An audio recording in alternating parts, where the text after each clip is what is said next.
Welcome to another episode of Vietnam Discovery.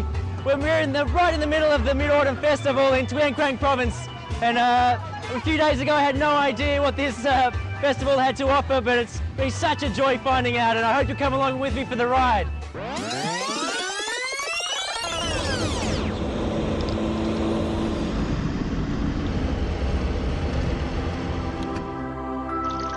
Hi, my name's Cameron. I'm from Australia.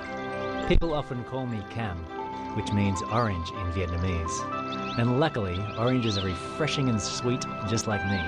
Quite the coincidence, really. I used to work as an environmental engineer, but last year I decided to change careers and allow more time to travel around and experience life in Vietnam. I've arrived in Tuyen Quang during mid-autumn. From the very first moments, I've been struck by the magnificent landscape and the intriguing history. The name, the capital of Vietnam's revolution, has been mentioned a lot when people tell me about this land. So here we are in Tân Châu historical site, a really famous, important place in Tuyen Quang province. Behind me here you'll see this really large banyan tree, which is, has great significance for President Ho Chi Minh and his colleagues spent a lot of time here preparing for the August Revolution in 1945, and a must-see for anyone wanting to come and visit this region.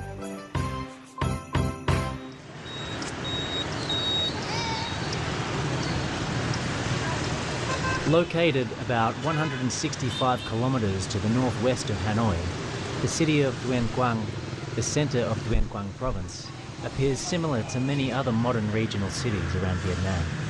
Here, the streets look much like those in Hanoi. For my first time in Tuyen Quang, I'm really curious about the Midautumn Festival here. It is the festival of gigantic lanterns and is the only place in Vietnam where this tradition has developed. Còn cảnh đấy, cái ảnh ấy mới là ảnh tâm đắc, nó đẹp. Sống hôm qua vất vả. Hôm qua Today I'm going to Ward number 5, Tuyen Quang, district of the city. This place is known as the cradle of the festival. Đây là ảnh mô hình và chú Thành với lại mọi người trong tổ. That's incredible. Cao à? Dài, mô hình Con rồng này. Con rồng, Văn Miếu Quốc Tử Giám. Chú làm đến đó bao lâu rồi? Chú làm từ năm 2007. Thì làm cái mô hình để dự cái đêm hội Thành Tuyên. Tại sao chú làm? Chú làm là nhằm cái mục đích cho các cháu vui chơi và để có một cái đêm hội lung linh. Nên chính vì thế nên chú mới làm cái mô hình để diễu trên đường phố để tạo cái không khí lễ hội nó tưng bừng hơn, các cháu được vui hơn. Năm nay chú làm thing gì? Năm nay á là chú muốn làm một cái con ngựa dựa theo trên một cái tranh Bát Mã. Thế nhưng đó là ý tưởng của chú thôi. Cái này á là chú phải đi ra tổ nhân dân để họp xem là mọi người có nhất trí không. Cam sẽ tham gia cuộc họp đó chứ. của từng năm.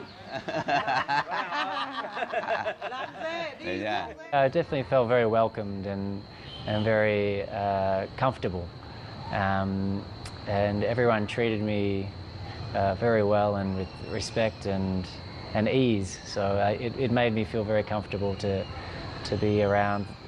Nội dung là bàn để đi làm cái mô hình tổ chức trung thu cho các cháu, đưa ra một số cái ý tưởng về mô hình để làm và để tham gia cái đêm hội Thành Tuyên năm 2014, chọn một trong 2 mô hình. Cái môn thứ nhất là mô hình song mã và đèn kéo quân. Cái mô hình thứ 2 là mô hình bát mã.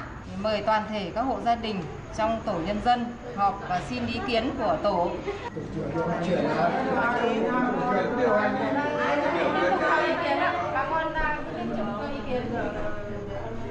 Năm nay năm ngựa làm ngựa. Mô hình thứ 2 là mô hình song mã thì bà con thấy thế nào ạ? Theo tôi nghĩ thì năm nay là cái năm ngựa, năm giáp ngọ. Thì bản thân tôi cũng có một cái ý tưởng là nếu mà làm được một mô hình về con ngựa thì nó rất là tốt. Bởi vì con ngựa thì nó rất gần gũi với con người. Xưa kia là cha ông ta là đi chiến đấu là bằng ngựa. Tôi thấy là làm con ngựa thì là rất tốt rồi. Ta cũng tiếp tục là cho ý kiến. Tôi hoàn toàn nhất trí là làm mô hình bát mã. Kinh phí đóng 100.000 trên một gia đình ấy, liệu có đủ để làm 8 con ngựa không? Thì theo tôi hay là làm một đôi ngựa kéo cái đèn sao ấy, nó cũng có ý nghĩa là trung thu cho các cháu. Cái mô hình này ấy, tuy là nó lớn, thế nhưng mà ta lại vận dụng những cái vật liệu thực tế ta có ở địa phương. Chẳng hạn như là cây tre thôi, chứ ta không làm sắt, hay là ta chỉ làm với gỗ thôi, thì ta đòi hỏi bàn tay ta. Thế chứ còn thực ra thì cái kinh phí nó cũng không quá lớn. Chủ yếu là do cái nhiệt huyết của bà con là chính thôi. Đấy là cái ý kiến của tôi. 8 con ngựa thì công chúng ta bỏ ra cũng tương đối là nhiều, chứ không phải ít, phải làm nó tương đối lâu. Thế nên là tôi chỉ có ý kiến là chúng ta bây giờ là bàn xem là cái kinh phí là mỗi một gia đình nên đóng bao nhiêu, và thứ hai nữa là chúng ta phải đoàn kết. Đấy là những yếu tố mà để chúng ta thực hiện. Còn thì về vấn đề cái mô hình bát mã là tôi hoàn toàn nhất trí theo như Và cuộc viết là mô hình là bát mã.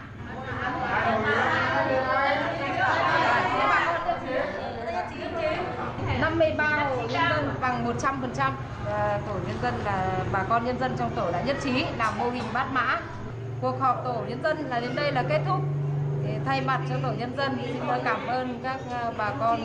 Xin giới thiệu bạn là bạn Ca, là người đến tham gia cùng với tổ nhân dân ta để làm mô hình con ngựa. Bạn hết sức cố gắng cùng chúng tôi để hoàn thành cái mô hình. Vâng ạ.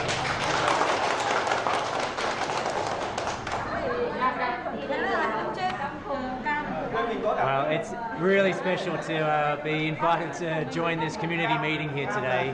A wonderful and friendly bunch of people, and a real commitment and passion they've shown to creating a really special Mid-Autumn festival this year. There's a lot of debate and negotiation back and forward to come up with a final plan, and a really ambitious plan they've come up with to create a float with 8 horses. And I feel a little bit daunted that I'm going to have to help make one of those horses, and I'll wait to see exactly what I have to do with that.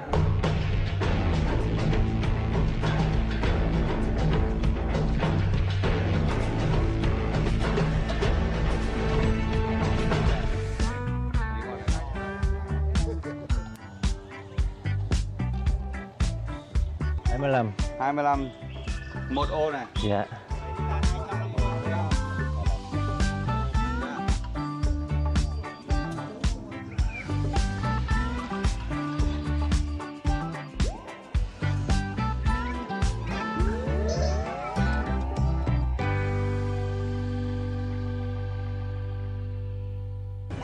Cái này là 1, 2 nhá. One, two. 1, 2 này.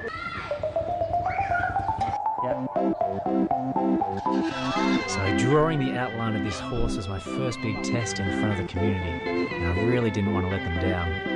You can see that I got my serious game face on, and I concentrated like I never had before. Unfortunately, Mr. Tang did have to redraw a few too many of my lines, but I eventually got the hang of it.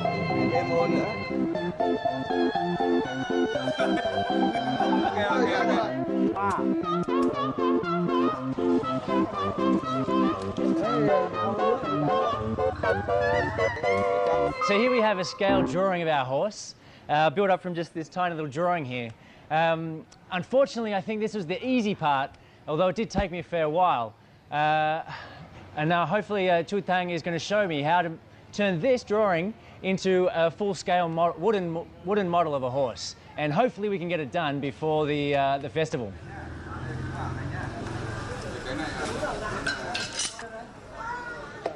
So now we're building the inside wooden frame. I think that's the sturdy, strong frame that everything's going to be else is going to be built around. So.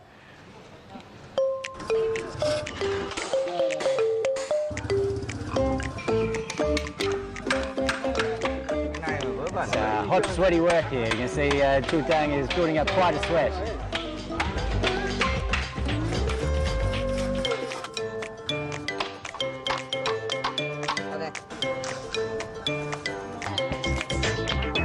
quite the operation here. We've got everyone involved doing little bits and pieces, and so cutting and drawing and gathering materials. So.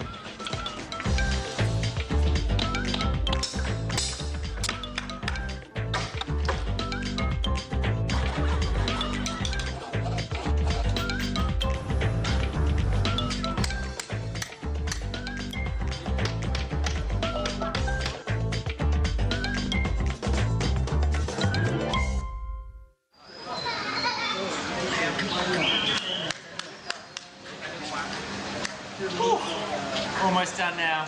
Looking like it's coming together. Almost ready for the big festival straight. This is tough work, thirsty work. So really not even halfway through making this horse yet. So I think it's almost time for a break. And hopefully we can get onto the rest after a bit of a cup of tea.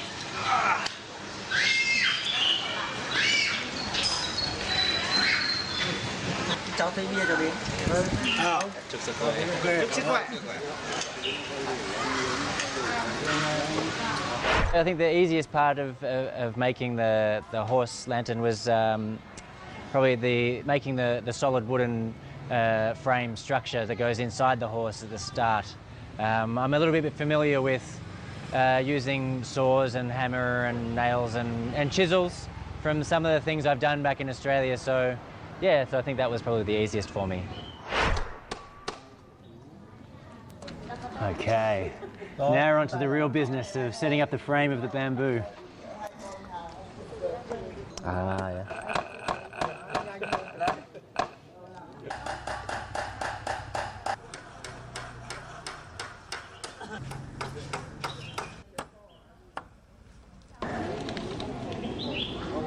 So now we're getting into the bamboo frame of the wooden horse here, and as Tuyen Quang was telling me, it's all really about the artist's presentation of how they shape the bamboo, and so getting the curve just right is very important.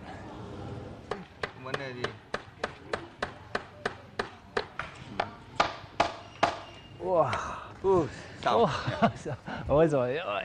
Đau lưng quá. Yeah, very sore. Just mighty stiff work bending down that whole time. Need to do a few stretches to get the back moving again. Woo. Woo. Look at all the sweat on this man's face. Making me make it look easy. Good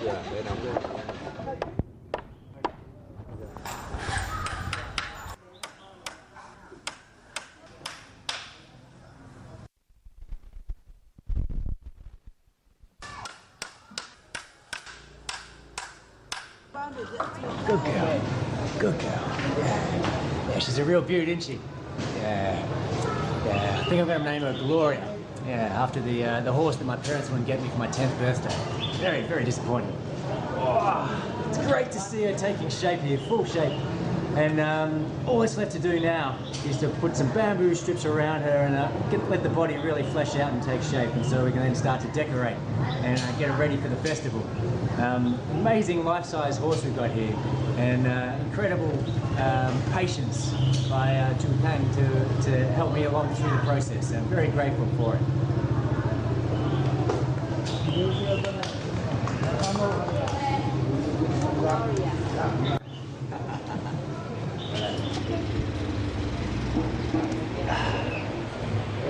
Just getting warmed up. Which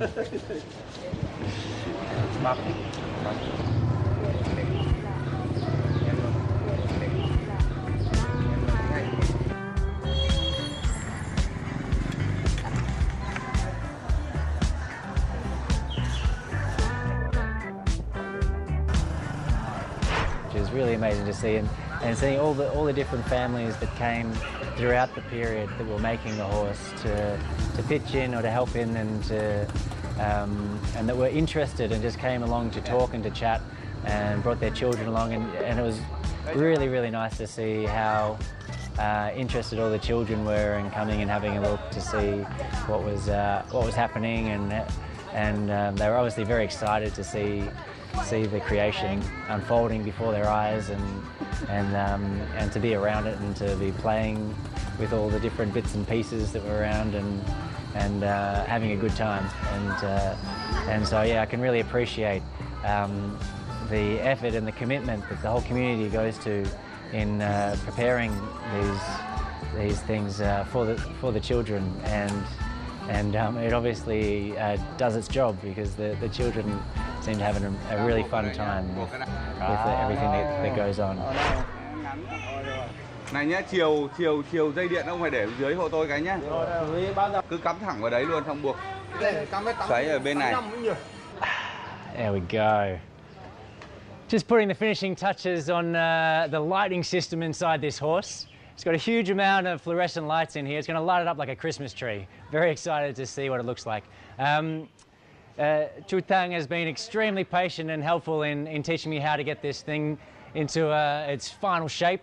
And now it's time to put the skin on it and colour it up. So, chú ơi, đi. Đi.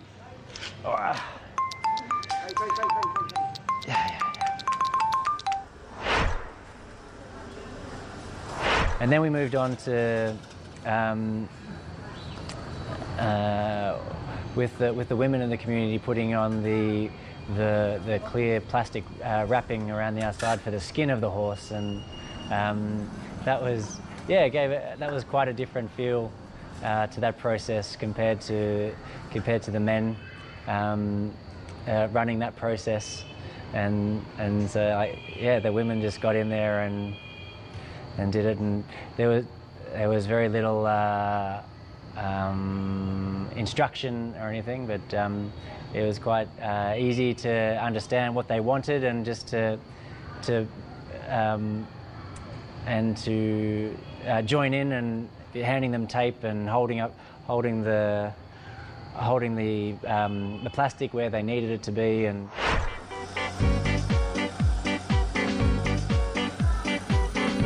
then came the painting, the spray painting, a bit like spray painting a car. I didn't quite get my way with wanting a very colourful, multicoloured horse, although I tried to convince Tuyen Quang to make it a wavy, curly pattern of some kind with dots or something. But I'm still very happy that we've got a very bright and colourful horse with pink skin and yellow hair and a yellow tail.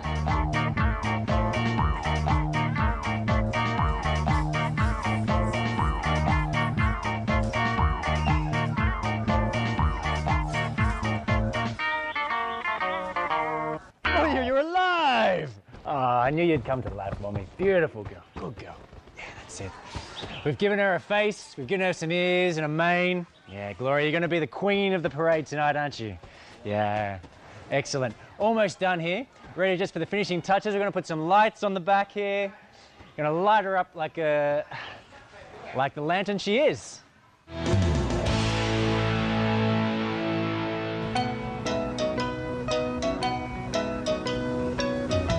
Well, after completing Gloria, I'm now indeed excited for the parade of the Mid-Autumn Festival. While we wait for the sun to go down, I think I might go for a tour around the city.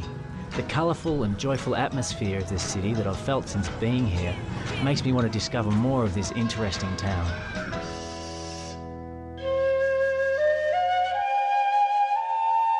Mooncakes are a must for the Mid-Autumn Festival.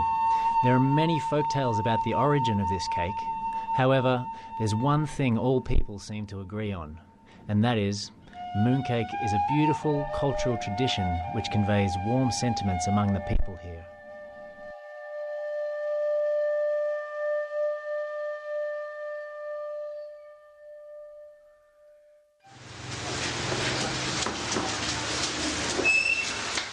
Here we are in one of the oldest bakeries in Tuyen Quang province. Learning about how to make the mooncake, an absolutely critical part of the Mid-Autumn Festival.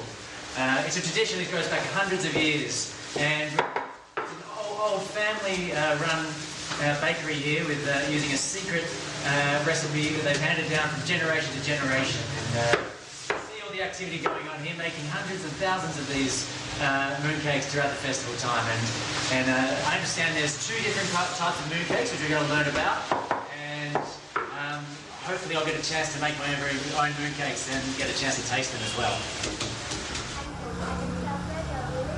Some similarities between the bánh nướng and the traditional Christmas pudding from Australia and other parts of the world. From what I understand of the Midautumn festival, it's a fun, happy time and a lot of celebration and attention given to children. And that's also the case at Christmas time for many parts of the world. We have Santa Claus coming and bringing presents for children and those kinds of things. Làm thử không? Vâng ạ. Một ngày chưa làm bao nhiêu cái? Được 1 đến 2.000 cái một ngày. Cái bánh nó truyền thống, đặc trưng của cái mùa thu ở Việt Nam là nó rất là ngon nên người ta mình làm cẩn thận nên là người ta đến mua nhiều. Công thức có bí mật không? Thực ra trong cái nhân này là nó thập cẩm, tức là 10 thứ. Rất nhiều, tức là cam nhìn có thịt này, bí này, dừa này, vừng này, lạc sườn này. Nhưng mà trong này nó cũng có những cái bí mật của gia đình để làm đến cái thương hiệu của cái bánh này. Cái này bao lâu rồi? 30 năm rồi. Hoa văn của nó là cái hoa cúc hoặc hoa sen, cam cầm thửa.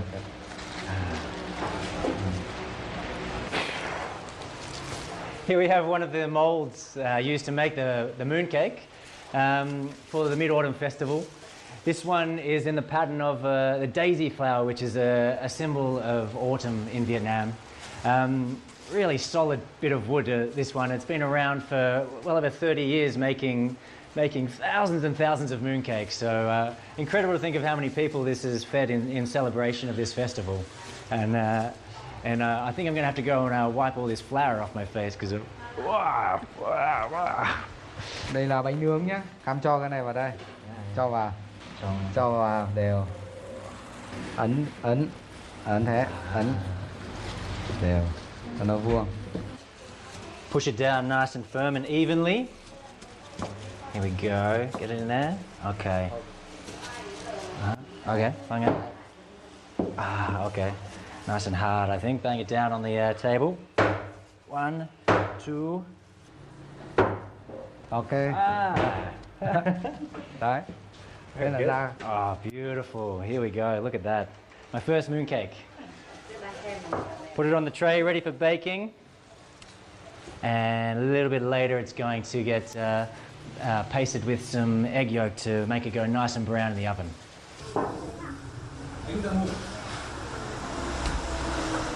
So here we are with the finished product, the final mooncakes in a room. I'm surrounded by them. There's over 1,000 mooncakes in here, and this bakery is producing between 1,000 and 2,000 mooncakes every single day over this period.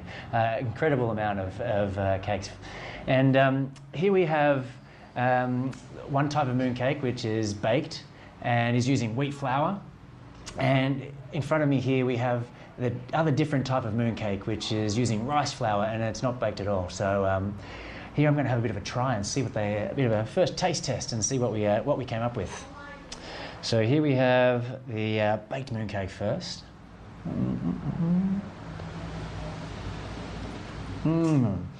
Got a big bit of sausage in that one. Really nice. So it's a real interesting mix between sort of sweet and savoury. A bit of lemon flavouring in there, and a nice firm pastry. Quite delicious. Now for the rice flour mooncake.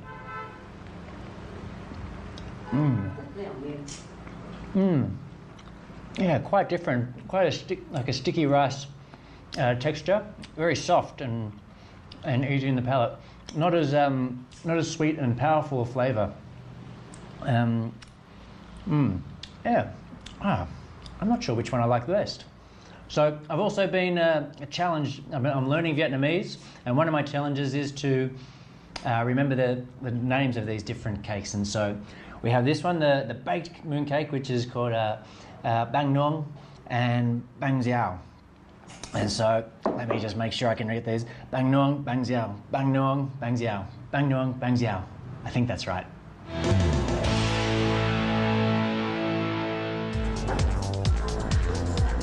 Back to Ward number 5 and Mr. Tang. I'm now joining hands with the people to prepare for the Mid-Autumn Festival celebrations.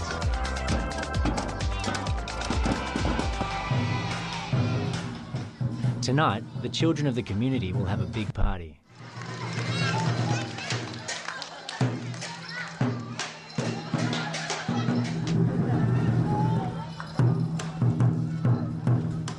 That was really nice to see, and it's definitely something that doesn't happen in big cities very much anymore. But I mean, very similar to stories my mother and grandparents would tell about their childhood in Australia, similar communities, and definitely in the country areas in Australia, it's quite a similar experience. But I don't think probably to this extent, where people seem to spend a lot of time together.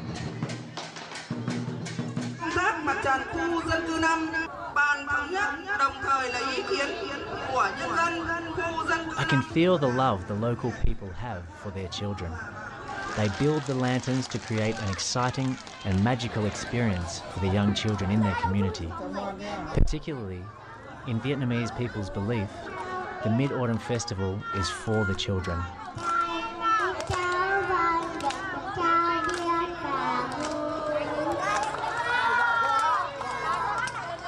I wish I could have rehearsed and practiced maybe like a Vietnamese children's song to be able to sing, but so I didn't have much time to prepare. But it was really great to hear them all clapping along and enjoying.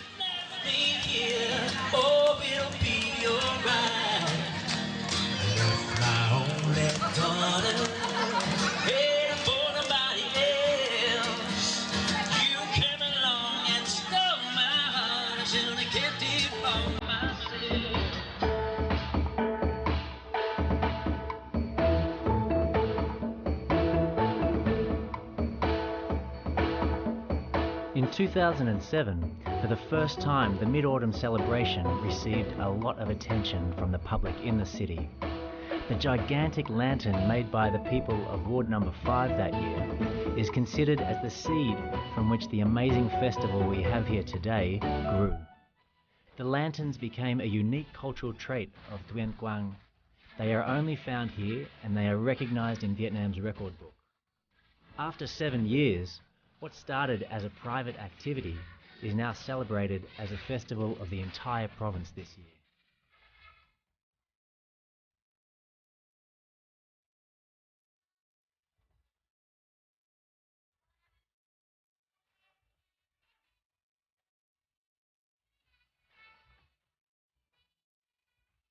The ideas for making these gigantic lanterns mostly come from popular Vietnamese folk tales, which highlight different morals of life.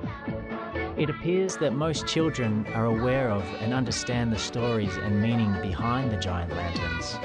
I know about the legend of the watermelon, where the will of independence is taught to generations of Vietnamese people.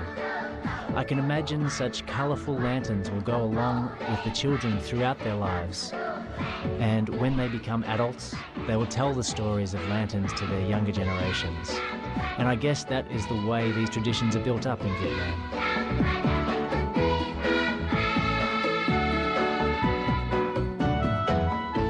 What a wonderful journey this has been. I hope you've enjoyed it almost half as much as I have. It's been an absolutely fantastic experience finding out about this Mid-Autumn Festival here in Tuyen Quang Province. The people have been so wonderful, and the children who have had such an amazing time, seeing the smiles on their faces as they all ride along these huge big lanterns has been just a joy to behold. So I hope you'll catch you next time on Vietnam Discovery, and we'll see you again soon.